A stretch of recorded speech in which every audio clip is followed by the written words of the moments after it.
आर्यन भोलेनाथ से क्या प्रश्न पूछने के लिए वो कैलाश पर्वत जाना चाहता था? आइए जानते हैं। प्राचीन भारत के एक छोटे से गांव में आर्यन नाम का एक युवक रहता था। वो मेहनती था, ईमानदार था और उसके हृदय में अपने परिवार तथा समाज के लिए कुछ बड़ा करने का सपना था। हर सुबह सूरज निकलने से पहले वो अपने काम में जुट जाता और रात देर तक मेहनत करता रहता। लेकिन समस्या ये थी कि आर्यन जो भी काम शुरू करता, कुछ समय बाद वो असफल हो जाता। कभी व्यापार में घाटा होता, कभी लोग उसका साथ छोड़ देते, तो कभी परिस्थितियां उसके विरुद्ध हो जाती। धीरे धीरे गांव के लोग उसका मजाक उड़ाने लगे। कोई कहता, सपने बड़े हैं लेकिन भाग्य छोटा है। तो कोई हंसकर बोलता, इतनी मेहनत का क्या फायदा जब हर बार हार ही मिलती है। इन बातों ने आर्यन के मन को भीतर तक तोड़ दिया। एक रात वो अकेला नदी के किनारे बैठा आकाश की ओर देख रहा था। उसकी आंखों में आंसू थे। उसने मन ही मन कहा, हे महादेव, आखिर मेरी मेहनत में कमी कहाँ है? क्यों मेरी सपनों का जाल हर बार टूट जाता है? उसी क्षण उसके भीतर एक विचार उठा, मुझे उत्तर केवल महादेव ही दे सकते हैं। अगली सुबह आर्यन कैलाश पर्वत की यात्रा पर निकल पड़ा।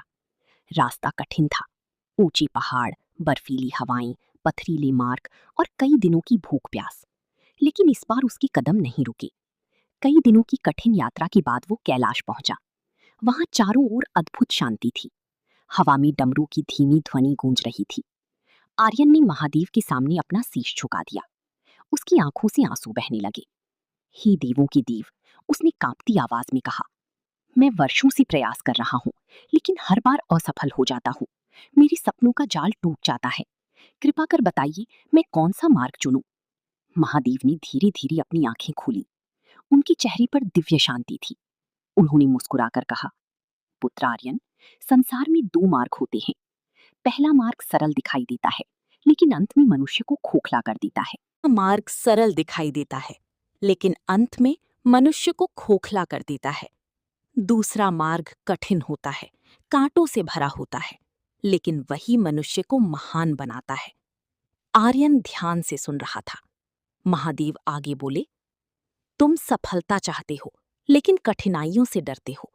याद रखो, सोना आग में तपकर ही कुंदन बनता है। उसी प्रकार मनुष्य संघर्ष से गुजरकर ही महान बनता है। फिर महादेव ने अपने त्रिशूल को धरती पर रखा और बोले, सफलता का जाल धागों से नहीं, धैर्य और परिश्रम से बुना जाता है। जब तुम्हारा संकल्प अटूट होगा, तब संसार की कोई शक्ति उसे तोड़ नहीं पाएगी। महादेव के शब्द आर्यन के हृदय में उतर गए। उसे पहली बार समझ आया कि वो अब तक केवल परिणाम चाहता था, लेकिन संघर्ष से बचना चाहता था। उसने महादेव के चरणों में प्रणाम किया और वापस अपनी गांव लौट आया। अब आर्यन बदल चुका था। वो पहले से भी अधिक मेहनत करने लगा। असफलता मिलने पर वो टूटता नहीं था, बल्कि उससे सीखता था। दिन बीतते गए, महीने बीते, और एक दिन उसकी मेहनत रंग लाई। उसने ऐसा कार्य खड़ा किया जिससे न केवल उसका परिवार सुखी हुआ, बल्कि पूरे गांव के लोगों को रोजगार मिलने लगा। जो लोग कभी उसका मजाक उड़ाते थे, वही अब उसकी प्रशंसा करने लगे।